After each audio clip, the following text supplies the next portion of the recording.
ఏపీలో కాపులు ముఖ్యమంత్రి ఛాన్స్ మిస్ అవుతున్నారు అనే చర్చ మరోసారి తెరపైకొచ్చింది. బీజేపీ ఎమ్మెల్సీ సోము వీర్రాజు గతాన్ని గుర్తు చేస్తున్నారు. మాజీ మంత్రి ముద్రగడ సంస్మరణ తర్వాత ఆ సీనియర్ నేత ఏం చెప్తున్నారు?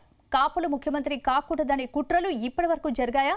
అలాంటి పరిణామాలని భవిష్యత్తులో జనసేన అధినేత పవన్ కళ్యాణ్ ఎదుర్కోక తప్పదా?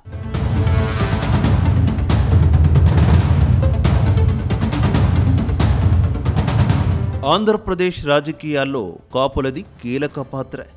గెలుపోటములను నిర్దేశించడంలోనూ, అలాగే ఒక పార్టీ అధికారంలోకి రావడంలోనూ కాపుల ఓట్లు నిర్ణయాత్మక పాత్రను పోషిస్తాయి. ఇందుకు 2024 ఎన్నికలు ఉదాహరణగా నిలిచాయి. అయితే బలమైన ఓటు బ్యాంకు ఉన్న తమ సామాజిక వర్గానికి చెందిన వారికి ముఖ్యమంత్రి పీఠం అధిష్ఠించే ఛాన్స్ కలగానే ఉందంటూ కాపు నేతలు బహిరంగంగానే వ్యాఖ్యానిస్తున్నారు.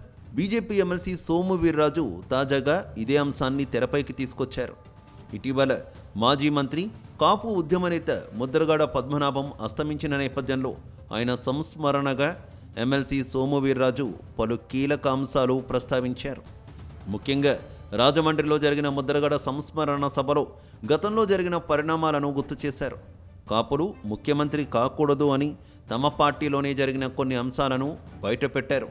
కాపులు ముఖ్యమంత్రి కాకూడదని కుట్రలు కూడా జరిగినట్టు పరోక్షంగా వ్యాఖ్యానించడం హాట్ టాపిక్గా మారింది.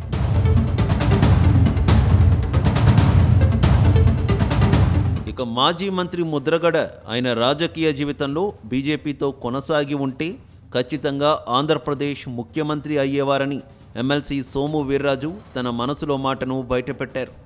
ఈ సందర్భంగా 1999 ఎన్నికల సమయంలో జరిగిన పరిణామాలను వివరించారు.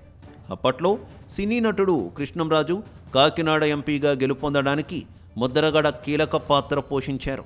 దీంతో సిహెచ్ విద్యాసాగర్ రావు ఉమ్మడి ఆంధ్రప్రదేశ్ రాష్ట్ర అధ్యక్షుడిగా అప్పటి బీజేపీ అధిష్టానం ముద్రగడపై ప్రత్యేక దృష్టి పెట్టింది.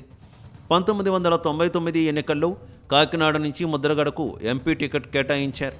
తర్వాత కేంద్ర మంత్రి చేయాలని అనుకున్నారు. ఆ తరువాత ఆంధ్రప్రదేశ్ బీజేపీ అధ్యక్షుడిగా చేసి ముద్రగడను ముఖ్యమంత్రి చేయాలని బీజేపీ పెద్దలు అనుకున్నారు. అయితే తమ పార్టీలోనే కొందరు అడ్డుకోవడం కారణంగా ముద్రగడకు సీఎం అవకాశం దక్కలేదని సోము వీర్రాజు గతాన్ని గుర్తు చేశారు.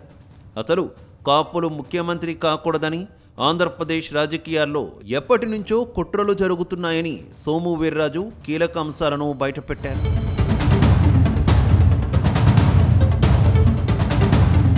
మరోవైపు ఏపీలో బలమైన ఓటు బ్యాంకుగా ఉన్న కాపులకు ముఖ్యమంత్రి పీఠం దక్కాలని గతం నుంచి ఆ సామాజిక వర్గ సీనియర్ నేతలు మాట్లాడుతూ వచ్చారు. 1980లో ఉమ్మడి తూర్పుగోదావరి జిల్లాకు చెందిన మాజీ మంత్రి సంగీత వెంకట్రెడ్డి కాపులకు సీఎం పదవి అంశాన్ని తెరపైకి తెచ్చేవారు. అప్పటికే సినిమాలో మెగాస్టార్గా ఉన్న చిరంజీవితోనే అది సాధ్యమని అనేవారు. ఆ క్రమంలోనే 2009లో చిరంజీవి ప్రజారాజ్యం పార్టీ స్థాపించారు. అయితే కాంగ్రెస్లో తన పార్టీ విలీనం ద్వారా కాపుల చిరకాల కోరికను తీర్చలేకపోయారు.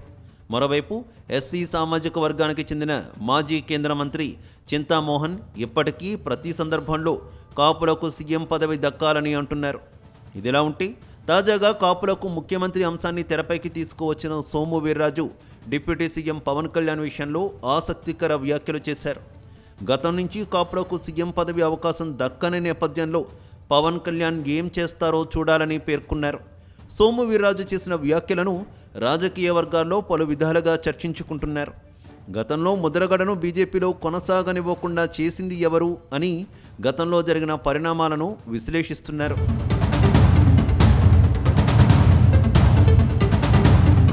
మొత్తం మీద భవిష్యత్తు ఏపీ రాజకీయాల్లో సీఎం పీఠం విషయంలో జరగబోయే పరిణామాలపై డిప్యూటీ సీఎం పవన్ కళ్యాణ్ ఏం చేస్తారు అనేది ఇప్పుడే ఏమీ చెప్పలేమని అనుకుంటున్నారు. దీంతో కాపులకు ముఖ్యమంత్రి పదవి విషయంలో భవిష్యత్తులో ఏం జరగనుంది, చిరకాల కోరిక తీరుతుందా అనేది ఎప్పటికైతే ఊహాజనితమే అనుకోవాలి.